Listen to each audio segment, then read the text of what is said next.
Hello guys, hello. This is for Taurus.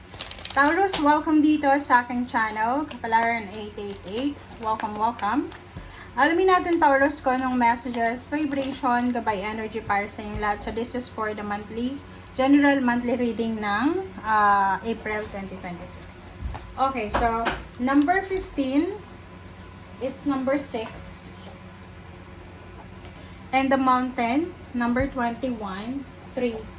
Okay, so, kung makikita mo dito, Taurus, so whatever man, okay, whatever man na pinagdadaanan mo, you have two cards, number 15, which is number 6, and number 21, mountain, number 3.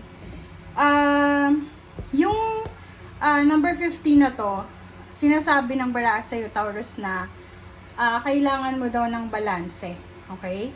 So, ibig sabihin, there's an imbalance sa buhay mo, okay?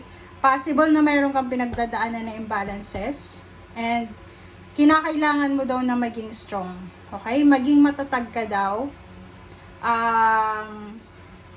And yung mountain na to, maybe this is emotional problem, health problems,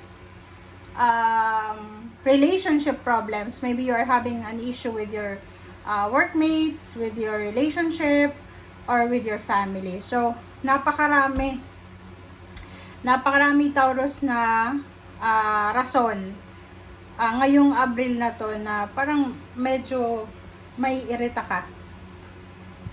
Medyo hindi maganda yung simoy ng hangin para sa'yo, especially sa relationship. And yung mountain kasi na to guys, this is 8 of Swords, di ba? 8 of Swords siya na kailangan ng balansehin. Ang dami obstacles and challenges, di ba? Yung parang financially, kahit sobrang tipid mo na, hindi ka pa rin nakakaipon. Parang ganon. Another is kahit na anong gawin mo, wala pa rin na sagot sa mga katanungan mo. Ang magagawa mo lang is kailangan mong magpakatatag. Kailangan mong maging strong, maging courageous sa kung ano man yan na kailangan mong lampasan. Okay? Okay. So, King of Michael, this is your energy. Okay? So, sinasabi ng baraha sa'yo dito na kailangan mo daw na maging honest. Okay? So, ang importante ngayon is dapat maging honest ka sa nararamdaman mo, sa purpose mo. Kumbaga wag ialisin mo yung pagiging in denial mo. Okay? There's something na problema. May problema ka na kailangan i-handle.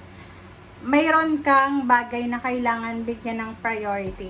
Pero, because you're in denial,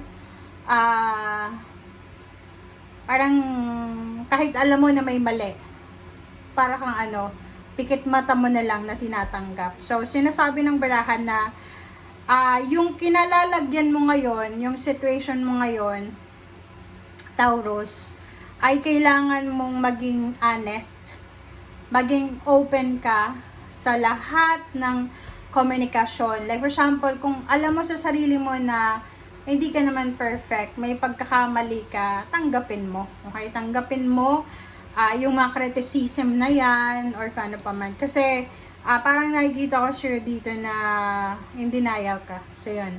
Let's check guys. Ano pa ba?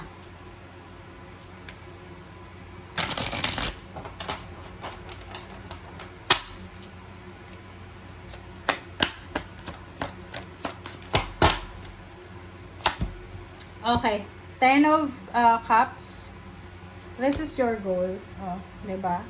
Ang nakikita mo dito sa dalawang barahang yan na you have so much plans, dreams, or kumbaga, lumaki ka na napaka-importante sa'yo yung communication, love para sa bawat isa ng miyembro ng pamilya.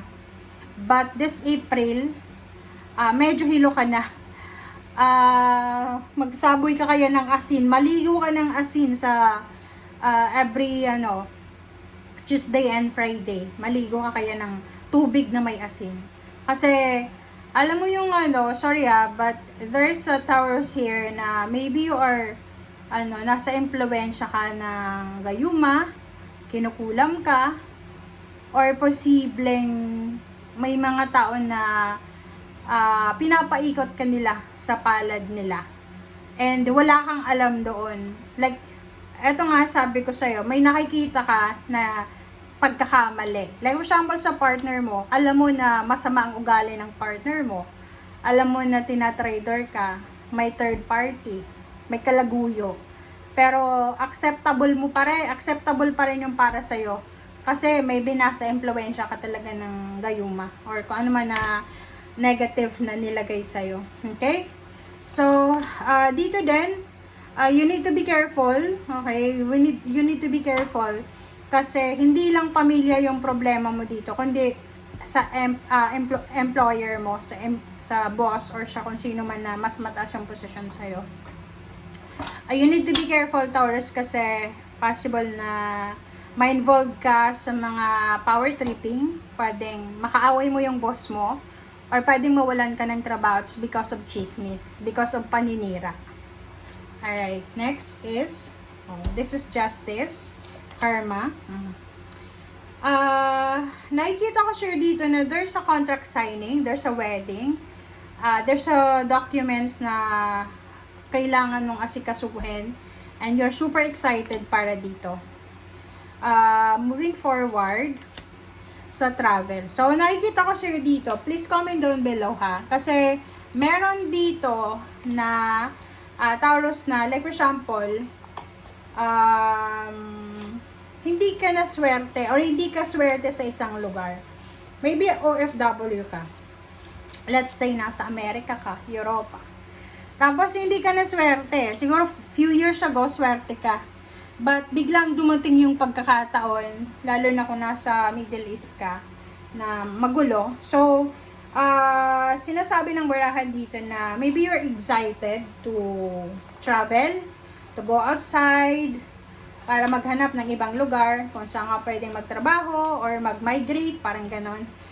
And sa buwan ng Abril, by the end of April, sinasabi ng bara sa'yo na there's an incoming news, there's a new direction, kumbaga, bagong direction siya.